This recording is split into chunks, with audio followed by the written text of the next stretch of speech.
Tata group कभी किसी को निराश नहीं करता।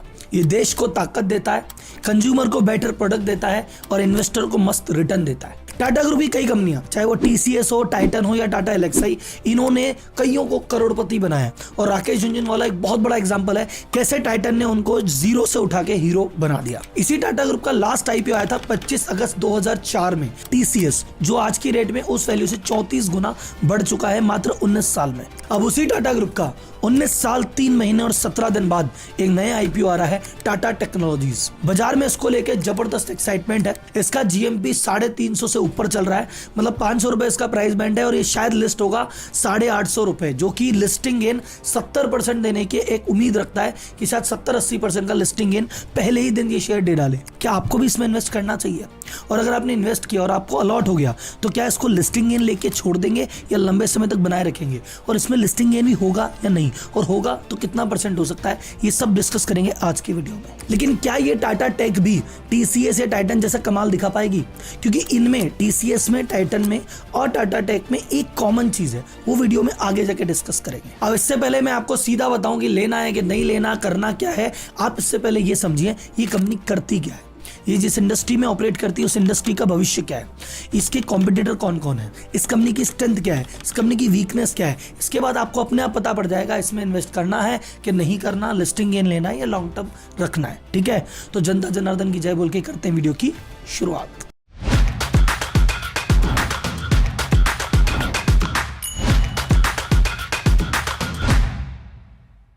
और जो चैनल के पुराने सब्सक्राइबर हैं उन्होंने नोटिस किया होगा पिछले 2-3 हफ्तों में आपके भाई ने 2 आईपीओ का रिव्यू किया है और आगे जाके कई आईपीओ ऐसे है जिसका मैं रिव्यू करने वाला हूं और धीरे धीरे फाइनेंस की तरफ अपना कंटेंट मूव होने वाला है। तो अगर आपको ये चीज पसंद आ रही है तो मुझे कमेंट करके बताओ कि भैया बहुत सही काम चल रहा है और हमें ऐसा कंटेंट चाहिए। और अगर आप नए जुड़े हो और आईपीओ और फाइनेंस में इंटरेस्ट रखते हो तो चैनल को सब्सक्राइब कर लो, ये चैनल आपके लिए गोल्ड माइन साबित होगा, गारंटी है। आईपीओ कब खुलेगा, कब बंद होगा, किस कैटेगरी में कौन कितने शेयर बेच रहा है, कितने शेयर लेने के हैं, ये सब डिटेल बेसिक है, आपको बाद में बताऊंगा। अपन सबसे पहले शुरुआत करेंगे कंपनी करती क्या है। टाटा टेक की शुरुआत हुई थी 1989 में। नहीं सर राहुल जी, दुनिया तो 1994 कह रही है। दुनिया भी सही कह रही है, मैं भी सही कह रहा हूं। 1989 में जब इसकी शुरुआत हुई थी ये टाटा मोटर के अंदर ही वर्क करती थी, सेपरेट डिवीजन था बकायदा टाटा मोटर्स का। टाटा मोटर ने एक डिवीजन बनाया, कहा ये जो है ये मुझे टेक्नोलॉजिकल सर्विस देगी। मैं जो भी कार की डिजाइन डेवलप कर रहा हूं, उसमें जो भी टेक्नोलॉजी लेके आ रहा हूं, उसमें जो भी चेंजेस करूंगा उसकी डिजाइनिंग और टेक्नोलॉजी और प्रोडक्ट डेवलपमेंट में ये कंपनी मुझे मदद करेगी। तो बेसिकली सिर्फ टाटा मोटर के लिए काम करती थी और टाटा मोटर का एक हिस्सा थी। लेकिन धीरे धीरे 4-5 साल बाद जब इसने बहुत ब्रिलियंट सर्विस दी तब टाटा ग्रुप ने सोचा क्यों ना ऐसा किया जाए कि ये सर्विस जो सिर्फ हम ले रहे हैं ये सर्विस बाकी कंपनियों को भी मिले, टाटा ग्रुप की। और टाटा ग्रुप की कंपनियों को क्यों, बाकी और भी कंपनियां जो ग्लोबल कंपनीज की सर्विस लेना चाहे उसको भी दी जानी चाहिए। तो इन्होंने 1994 में इसको टाटा मोटर से अलग करके एक सेपरेट कंपनी बनाई, टाटा टेक्नोलॉजीज लिमिटेड, 1994 में। अब मैं आपसे वीडियो की शुरुआत में बात की थी कि टीसीएस, टाइटन और उसमें कॉमन चीज है। कॉमन चीज क्या है? टीसीएस की शुरुआत भी इसी तरह से हुई थी। टीसीएस को भी जब बनाया गया था, जेआरडी टाटा ने बनाया था, तो ये मेन उनकी कंपनी का एक छोटा सा डिवीजन था जो उनके काम करता था इंटरनल। फिर उनको लगा इसको सेपरेट कंपनी बना देना चाहिए, फिर टीसीएस सेपरेट कंपनी बनी। टाइटन के अंदर जो असली खेल खेला है वो तनिष्क ने खेला है। और तनिष्क भी देखा जाए तो जानबूझ के प्लान करके बिजनेस नहीं खुला था, वो मजबूरी में बिजनेस खोलना पड़ा था और फिर वो मजबूरी का बिजनेस ही इनका सबसे बड़ा बिजनेस बन गया। तो कई चीजें ऐसी है जो इन्होंने छोटी चालू की अपने यूज के लिए और फिर बाजार के लिए उसको खोल दी। और ये 2 कंपनियों में ऐसा हुआ है, टाटा सॉल्ट में भी ऐसा हुआ था और मे बी इस कंपनी में भी शायद ऐसा कुछ हो जाए। तो अगर आपको इनके बारे में डिटेल में जानना है, टीसीएस के बारे में, तनिष्क के बारे में, टाटा ग्रुप के इतिहास के बारे में, टाटा ग्रुप की बाकी कंपनियों के बारे में, तो मैंने अलग से पूरी प्लेलिस्ट बना रखी है जिसमें 10 वीडियो है टाटा ग्रुप पे। वो आपको एडिटर साहब लिंक दे देंगे, उसमें आप क्लिक कीजिए और जाके एक एक कंपनी को एनालिसिस कीजिए, आपकी इन्वेस्टमेंट जर्नी आसान हो जाएगी। अब आते हैं आज के वीडियो पे। तो बात करते हैं भैया ये काम क्या करती है। नाम है टाटा टेक्नोलॉजीज प्राइवेट लिमिटेड। तो भैया टेक्नोलॉजी का काम करती होगी, आईटी कंपनी, बात खत्म। नहीं भैया इतना आसान नहीं है, ये टेक्नोलॉजी कंपनी नहीं, ये है ER&D कंपनी, मतलब engineering research and development company. आओ देसी भाषा में समझे। ये देती है इंजीनियरिंग सर्विस और डिजिटल ट्रांसफॉर्मेशन सर्विस। आप कोई भी प्रोडक्ट बना रहे हो, उस प्रोडक्ट में आपको ये समझ नहीं आ रहा कि यार अच्छा मैं बना रहा हूँ, क्या बनाऊं। जैसे मान लो अभी टाटा मोटर इनका सबसे बड़ा क्लाइंट है, पहला क्लाइंट है। गाड़ी बनानी है, कैसी गाड़ी बनाई जाए, क्या क्या फीचर होने चाहिए, कैसी डिजाइन हो, कैसी इंजीनियरिंग हो, क्या चीज किसी भी प्रोडक्ट को जो अभी बना नहीं है वो जीरो से कैसा बनेगा, प्लस अगर कोई प्रोडक्ट ऑलरेडी बना हुआ है और चल रहा है वो और कैसे बेटर होगा, और कैसे इजी होगा, और कैसे सस्ता होगा, और कैसे फास्ट होगा, ये सभी सर्विस देती है टाटा टेक्नोलॉजीज। तो टेक्नोलॉजी सारी इंडस्ट्री को देती है नहीं, ये देती है मैन्युफैक्चरिंग कंपनीज को। यानी जो भी कंपनी मैन्युफैक्चर कर रही है, मशीन कर रही है, जैसे टाटा मोटर है ऑटोमेटिव मैन्युफैक्चर कर रहे हैं, या फिर एरोस्पेस की मैन्युफैक्चरिंग हो रही है, या किसी प्रकार का consumer electrical, pharma, heavy machinery, इन सब में ये काम करती है। अब हम करते हैं सीधा इंडस्ट्री एनालिसिस कि भैया ये इंडस्ट्री कैसी है।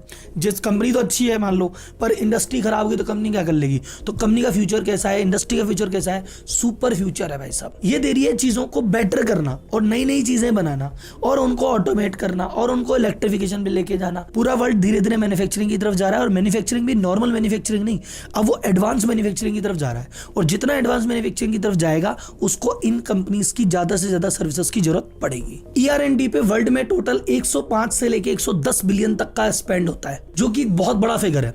पिछले 4 साल में ये इंडस्ट्री 14-15% की रेट से भागी है, और अगले 4-5 साल में ये 16-17% की रेट से भागेगी, ऐसे अनुमान लगाए जा रहे हैं। तो इंडस्ट्री तो भैया जबरदस्त ग्रो की है और आगे भी ग्रोथ करेगी। इनकी RHP में मेंशन करते हैं कि हम 3 चीजों पर खेल रहे हैं, ACE, ऑटोनोमस, कनेक्टेड और इलेक्ट्रिफिकेशन। और इलेक्ट्रिफिकेशन में तो इस कंपनी ने अपना लोहा मनवा रखा है भाई साहब। आज की रेट में EV मार्केट का लीडर है टाटा मोटर, और टाटा मोटर को इलेक्ट्रॉनिक व्हीकल का लीडर बनाने में इस कंपनी का मेजर योगदान है। और आज की डेट में किसी भी कंपनी को इलेक्ट्रिफिकेशन रिलेटेड कोई कंसल्टिंग चाहिए होती है तो जो पहला नाम वो सोचती है टाटा टेक। अगर ईवी को आपको लगता है कि ईवी फ्यूचर है, ईवी दौड़ेगा, तो भैया इस कंपनी की इंपॉर्टेंस और रेवेन्यू समय के साथ बढ़ेंगे। बात करते हैं कंपनी के फाइनेंशियल की, कमाते कितना है, सेल कितनी कर रही है, प्रॉफिट कितना है, मार्जिन कितना है। आओ सेल्स देखते हैं अपन। 2021 में थी 2380 करोड़, फिर हो गई अगले साल 3529 करोड़, फिर हुई 4414 करोड़, और अभी पिछले 6 महीने में हुई है 2526 करोड़। यानी अगर इसको साल का पकड़ ले तो ये 5000 करोड़ की सेल अब की बार पार कर देगी। तो अगर आप गौर से देखें, जो 2021 की साल भर की सेल थी 2380 करोड़, अभी मात्र 6 महीने में 2526 करोड़ उसको पार कर चुकी है। यानी लगभग डबल से ऊपर सेल जा रही है 3 साल के अंदर। सेम चीज आपको EBITDA में देखने को मिलती है। 430 करोड़ 2021 में था, फिर 694 करोड़, फिर 908 करोड़, और अब मात्र 6 महीने का 525 करोड़। सेम चीज पूरे साल का EBITDA 430 करोड़ था, मात्र 6 महीने में 525 करोड़ है, अगेन डबल से ज्यादा। अब बात करें प्रॉफिट की, तो प्रॉफिट 240 करोड़ लगभग, फिर 436 करोड़ और 624 करोड़, और अभी 6 महीने का प्रॉफिट मात्र 391 करोड़। सेल कंटिन्यूस बढ़ रही है, EBITDA कंटिन्यूस बढ़ रहा है, प्रॉफिट कंटिन्यूस बढ़ रहा है, प्लस प्रॉफिट का मार्जिन जो 2021 में था 10.05, वो अब बढ़ के 2023 तक हो चुका है 14.14, यानी 4% मार्जिन भी बढ़ा है। यानी ओवरऑल कॉस्ट कटिंग पे ध्यान दे रहे हैं, और जो इनको इकोनॉमीज ऑफ स्केल है वो अब मिलने लग गए। अब बात करते हैं इनकी स्ट्रेंथ की, कि भाई टाटा टेक्नोलॉजी की देखा जाए तो स्ट्रेंथ क्या है। तो इसकी सबसे बड़ी स्ट्रेंथ है deep expertise in automotive industry. ये खुद कह रहे कि भैया 89 से हम इस चीज में काम कर रहे हैं, और 89 से लेके अब इतने साल हो गए, 34 साल से यही चीज कर रहे हैं, इस चीज हम नंबर 1 है। टाटा मोटर्स को इलेक्ट्रिफिकेशन में नंबर 1 बनाने में हमारा योगदान था, और अगर कोई भी कंपनी अगर इलेक्ट्रिकल में कोई बड़ा चेंज कर रही है तो टाटा टेक्नोलॉजी को एंगेज करती है। सेकंड इनकी स्ट्रेंथ है सभी मार्की क्लाइंट्स, मतलब जिनके पास छोटे मोटे कस्टमर नहीं है, इतने बड़े बड़े कस्टमर्स हैं। जैसे इनके कस्टमर्स है Tata motor, Airbus, McLaren, Honda, Ford. आप इनका जलवा ऐसा मानो, इंजीनियरिंग R&D पे सबसे ज्यादा स्पेंड करने वाली 10 कंपनियां हैं, उनमें से 6 कंपनियां इनकी क्लाइंट है। तो और लिस्ट को आगे बढ़ाता हूं कि टॉप 20 कंपनियां जो सबसे ज्यादा खर्चा करती है, उन टॉप 20 में से 11 इनकी क्लाइंट है। ये तो बात हुई ऑटोमेटिव R&D की। जो इलेक्ट्रिफिकेशन या नए एनर्जी फील्ड में जो काम कर रही है, उनमें जो टॉप 10 कंपनियां स्पेंड करती है, उनमें से 4 कंपनियां इनकी क्लाइंट है। ये लो भाई साहब। तीसरी इनकी स्ट्रेंथ है ग्लोबल डिलीवरी मॉडल है। 18 से ज्यादा ग्लोबल डिलीवरी सेंटर है। ऐसा नहीं कि सबको डिपेंडेंसी इंडिया में ही है, कि इंडिया में ग्रोथ हुई तो होगा, इंडिया में नहीं हुई तो नहीं होगा। इनका इंडिया में भी नेटवर्क है, सेम चीजें US में भी देते हैं, यूरोप में भी देते हैं, और पूरी दुनिया में इनके जगह जगह कस्टमर्स हैं। तो इनको एक किसी भी एरिया में तेजी या मंदी का इन पे फर्क नहीं पड़ता। करता, वेल डाइवर्सिफाइड है ये। एंड चौथा सबसे मोस्ट इंपॉर्टेंट, इनके पीछे नाम ऐसा है, ठप्पा ऐसा है जो इनको कभी गलत काम नहीं करने देता, नाम है टाटा ग्रुप। इनका मैनेजमेंट इतना सॉलिड है कि भैया टाटा ग्रुप की कंपनी है तो ग्राहकों का सीधा सीधा विश्वास है, गलत काम करते नहीं है, एकदम एथिक्स से चलते हैं। तो बाजार में रेपुटेशन बैंकर्स के बीच में, वेंडर्स के बीच में, कस्टमर्स के बीच में, सबके बीच में एक अच्छी रेपुटेशन है जो कंपनी को हमेशा साथ ही देती है। अब आते हैं वीकनेस पे। अब कहने को ये वीकनेस है, फंडामेंटली तो ये वीकनेस है, लेकिन अपन देखेंगे कि टाटा के केस में थोड़ा सा अलग बात हो जाती है। कैसे समझते हैं कि डीआरएचपी में उन्होंने खुद ने 18-20 रिस्क लिखे हैं खुद के, पर वो टेक्निकली रिस्क नहीं है, तो मैं कुछ जो मेजर रिस्क है वो आपको समझा रहा हूँ। एक रिस्क है क्लाइंट कंसंट्रेशन। ये कहते हैं कि सर जी हमारा जो 57% रेवेन्यू हमारे टॉप 5 क्लाइंट से आता है और उसमें भी हमारे टाटा मोटर और जेएलआर इंक्लूडेड है, तो यार 5 ही कस्टमर मिलके 57% रेवेन्यू देते हैं। इन 5 में से कोई एक आगे पीछे हो गया या एक हमको छोड़ के चला गया तो हमारे रेवेन्यू में एकदम शार्प डिप आएगा। ये एक रिस्क है। आप कह रहे हैं टाटा ग्रुप की कंपनीज का मेन है, तो वो तो ऐसा मान लो कि इसके लिए बेस्ट चीज़ है कि तुम्हारा क्लाइंट ही अगर तुम्हारा इन्वेस्टर है, तुम्हारे क्लाइंट को पता है कि यार मेरे इस कंपनी में शेयर है, तो तुमको छोड़ के वो तो कहीं जा ही नहीं रहा है।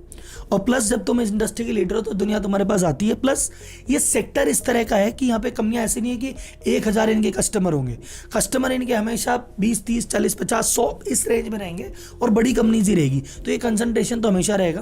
तो इसको वीकनेस टाटा ग्रुप ने तो माना है, मैं उतनी बड़ी वीकनेस नहीं मानता, बाकी आप देखिए। दूसरा कहते हैं रेवेन्यू कंसंट्रेशन ऑन ऑटोमोटिव।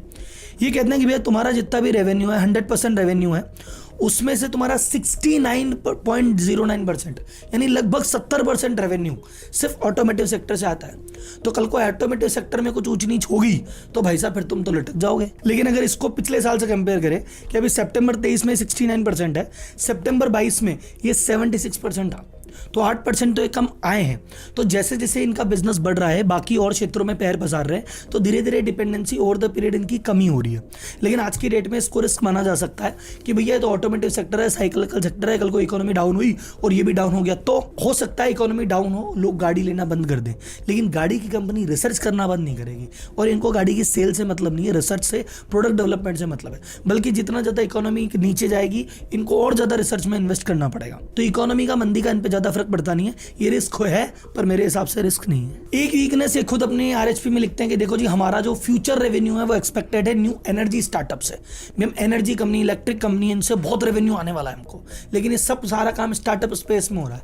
तो कल का स्टार्टअप को फंडिंग बंद हो गई, स्टार्टअप को फंडिंग नहीं मिली या ये ऊपर नीचे हो गए, तो हमारे फ्यूचर प्रोजेक्शन जो है वो थोड़े कम पड़ सकते हैं, ये खुद कहते हैं। एक रिस्क आता है फॉरेन करेंसी रिस्क, क्योंकि इनका जो रेवेन्यू है इसको अपन देख लेते हैं कहाँ से आता है। अगर सितंबर 23 एकदम लेटेस्ट डेटा की बात की जाए, इंडिया से इनका 35% रेवेन्यू आता है, 26% यूरोप से आता है, नॉर्थ अमेरिका से 19% आता है और बाकी पूरी दुनिया से 18% आता है। तो अगर एक तरह से देखा जाए तो 65% रेवेन्यू इंडिया के बाहर से आता है। तो यहाँ पे फॉरेक्स का इन्वॉल्वमेंट है, तो भैया फॉरेक्स का एक रिस्क है। लेकिन फॉरेक्स का रिस्क क्या है कि देखो जब आप चीज़ एक्सपोर्ट करते हो, जब आप इंपोर्ट करते हो तो फॉरेक्स का रिस्क रहता है कि यार कल को डॉलर वो हो गया तो महंगा होगा। लेकिन जब आप एक्सपोर्ट करते हो तो क्या होगा, अगर हमारा रुपया कमजोर हुआ, 80-83 रुपये का चीज रुपया 90 रुपये हो गया, तो ये तो एक्सपोर्ट कंपनी है, इनके लिए तो फायदा ही है। बहुत सारे और भी इंप्लीकेशंस होते हैं फॉरेक्स के चक्कर में, लेकिन मेजर जो है, जो आम भाषा में समझा सकता हूं, मैंने आपको समझा दिया। एक और चीज़ है जिसको नेगेटिव में गिना जा रहा है, लेकिन उतनी नेगेटिव नहीं है, कि जो पूरा आईपीओ है ये 100% OFS है। मतलब इसमें कंपनी के पास एक भी रुपया नहीं जा रहा है। जैसा मैं नॉर्मली आज तक स्टार्टअप के आईपीओ में इस चीज़ को गलत बताता रहा हूँ कि जब ओनर खुद ही अपना शेयर बेच के भाग रहा है और कंपनी को तो पैसा मिल ही नहीं है, तो ये गलत बात है। लेकिन इस केस में 100% जो है, कंपनी के पास कोई पैसा नहीं जा रहा। जो पुराने इन्वेस्टर है, टाटा मोटर या जो भी प्राइम इन्वेस्टर थे, वो एग्जिट ले रहे, लेकिन पूरी एग्जिट नहीं ले रहे। टाटा मोटर के पास लंबा चौड़ा 64% शेयर है, वो मात्र 11% दे रहा है उसमें से। तो ऐसा नहीं कि वो भाग गए, अभी भी कंपनी में बने हुए हैं और एक सर्टेन लेवल बाद अपनी कंपनी 89 में पैदा की है और इतने साल बाद तो एक एग्जिट लेना, प्रॉफिट बुक करना बनता ही है। तो मैं यहाँ पे इतना गलत नहीं मानता जितना मैं स्टार्टअप के केस में मानता हूँ। तो अब कंपनी करती क्या है, इंडस्ट्री कैसी है, क्या स्ट्रेंथ है, क्या वीकनेस है, अपन डिस्कस कर चुके।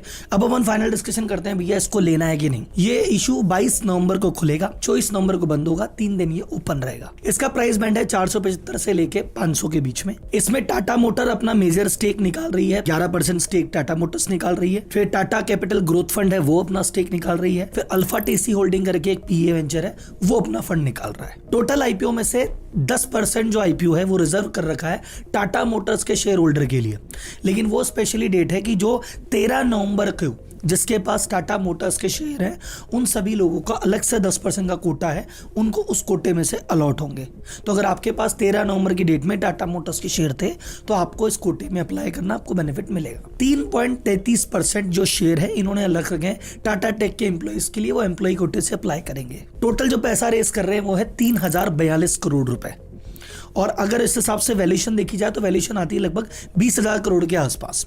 अब इसमें पूछने लायक सवाल ये कि क्या ये पैसे ज़्यादा तो नहीं है, ये 500 रुपये ज़्यादा तो नहीं मांग रहे, क्या शेयर ऐसा तो नहीं 200 रुपये का होना चाहिए, 500 ले रहे हैं, महंगा तो नहीं ले रहे। इसको समझने के लिए क्या देखते हैं अपन, पी देखते हैं। अब पी इनका क्या है पहले वो निकालते हैं। तो इसका पी अगर अपन इस शीट में देखेंगे तो इसकी जो बेसिक ईपीएस है वो निकली 15.38। तो 15.38 की ईपीएस के साथ 500 रुपए को अपन 500 को डिवाइड करेंगे तो ईपीएस आती है लगभग 32 के आसपास। अब इसका 32 का पी ज्यादा है या कम है ये देख लेते हैं इसके कंप्यूटर के पी से देख के। केपीआईटी टेक्नोलॉजी उसका पी है 80। दूसरा इनका कंपटीशन आता है इन्हीं की ग्रुप कंपनी टाटा एलेक्साई, उसका पी है 65। तीसरा इनका आता है एलएनटी, उसका पी है 36। यानी अगर ओवरऑल देखें तो बाकी इनके 3 कंपटीशन में 2 के पी बहुत ज़्यादा है और एक का लगभग इनकी रेंज में है। तो इस हिसाब से आईपीओ कतई भी महंगा तो बिल्कुल नहीं है। अगर बाजार में जीएमपी देखें, ग्रे मार्केट प्रीमियम को देखें तो भैया वहाँ 350 प्लस का आ रहा है। तो हो सकता है शेयर ही 850 पे लिस्ट हो और पहले दिन ही 70% का लिस्टिंग गेन देके जाए। तो लिस्टिंग गेन के हिसाब से क्या इसमें अप्लाई करना चाहिए? मेरे हिसाब से डेफिनेटली करना चाहिए। सर लिस्टिंग गेन लेके क्या इसको लंबे समय तक रखना चाहिए? देखो, अगर आपको लगता है कि ईवी का भविष्य अच्छा है, आपको लगता है कि टाटा टेक्नोलॉजी इस मार्केट की लीडर है और इसको अपने लीड बनाए रखेगी, तो आपको लगता है कि टेक्नोलॉजी के शेयर में आपका इंटरेस्ट है और आपको वो चीज़ समझ में आती है, तो ये शेयर लॉन्ग टर्म रखने लायक है। ये तो नहीं कहता कि टाइटन जैसा 3 रुपये का 3300 रुपये हो जाएगा या 34 गुना टीसीएस जैसी रिटर्न देगा, बट हाँ एक 5 से 10 गुना की रिटर्न भी शायद ये भविष्य में दे सकता है, नहीं दे सकता अब उस पर मैं कमेंट नहीं करूँगा। आप जानते हो मेरी कंप्लायंस वाली मजबूरी है। बाकी आपने पूरी रिसर्च करी है, आप जानते हैं क्या है क्या नहीं है। मैं कोई सेबी का रजिस्टर्ड फाइनेंशियल कंसल्टेंट नहीं हूँ जो आपको राय दूँ क्या करना चाहिए क्या नहीं करना चाहिए। मैंने आपको अच्छा बुरा प्लस माइनस सब बता दिया, आपका डिसीजन आप अपने हाथ में रखिए। धन्यवाद, जय हिंद। एक और चीज जाते जाते, जो भी मैंने बताया है इसको आप फाइनल कंक्लूजन न मान के अपना बेसिक मानना, इसको सुन के अब यहां से रिसर्च स्टार्ट करना, फिर आपकी रिसर्च जिस डायरेक्शन में आपको ले जाए उस डायरेक्शन में आप चले जाना। धन्यवाद, जय हिंद।